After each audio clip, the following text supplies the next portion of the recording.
গরুর মাংস, চিকেন বল, আলু, গাজর, টমেটো দিয়ে নুডলস রান্না করব। এভাবে যদি আপনারা নুডলস রান্না করেন তাহলে যে কোনো মেহমানদের জন্য করতে পারবেন এবং মেহমান আপ্যায়ন করার জন্য এই নুডলস রান্নাটা দারুণ হবে, এক কথায় অসাধারণ হবে।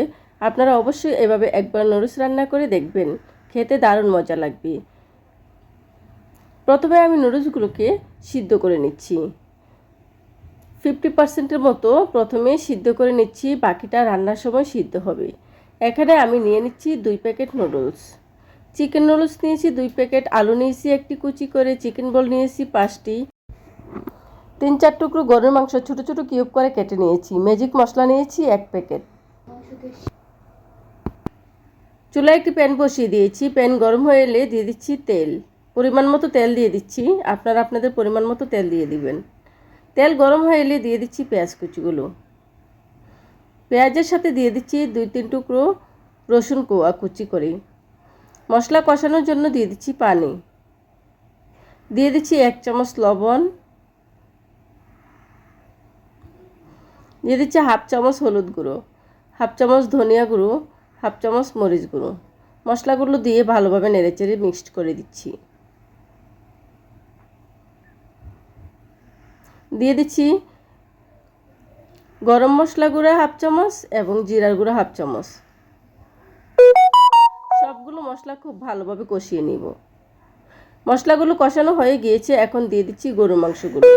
গরুর মাংসগুলো দেওয়ার সাথে দিয়ে দিচ্ছি আলু কুচিগুলো। এখন দিয়ে দিচ্ছি নুডলসের পানি।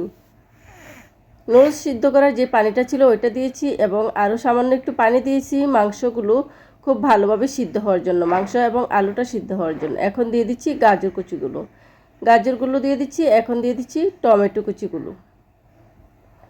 সবগুলো মশলা এবং সবজি খুব ভালোভাবে কষিয়ে নিব। দিয়ে দিচ্ছি সামান্য পরিমাণ সস, টমেটো সস।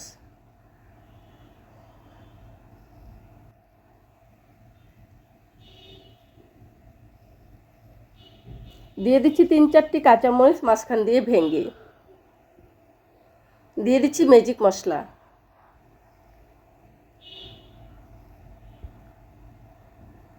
সবগুলো মশলা দিয়ে ভালোভাবে কষিয়ে নিয়ে এখন দিয়ে দিচ্ছি চিকেন বলগুলো। এখানে 5টি চিকেন বল নিয়েছি, চিকেন বলগুলো ছোট ছোট করে টুকরো করে নিয়েছি।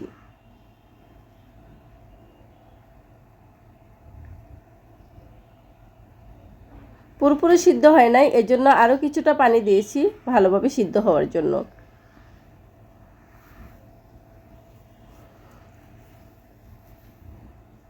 ঢাকনা দিয়ে কিছুক্ষণ সিদ্ধ করে নিয়েছে, এখন সামান্য নেড়ে চেড়ে দিচ্ছি।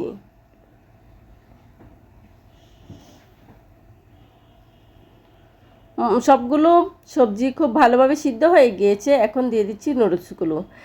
নুডলসগুলো দিয়ে সবগুলো উপকরণের সাথে খুব ভালোভাবে নেড়েচেড়ে মিক্সড করে দেব।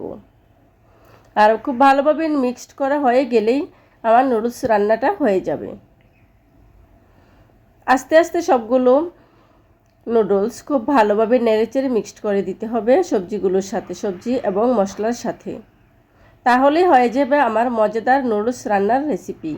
আর এইভাবে অবশ্যই আপনারা একবার বাসায় ট্রাই করে দেখবেন। রান্নাটা খুবই মজা হয়েছিল, দারুণ হয়েছিল খেতে। মেহমান আপ্যায়নের জন্য এই নুডলস রান্নাটা দারুণ হবে। আমার কাছে এই নুডলস রান্নাটা দারুণ মজা লেগেছিল। আর এইভাবে কে কে নুডলস রান্না করে খেয়েছেন অবশ্যই কমেন্টস করে জানাবেন। নুডলস রান্না হয়ে গিয়েছে, এখন আমি আপনাদেরকে পরিবেশন করে দেখাচ্ছি। দেখুন, মাশাআল্লাহ খুবই লোভনীয় একটি কালার এসেছে, খেতেও দারুণ মজা হয়েছিল।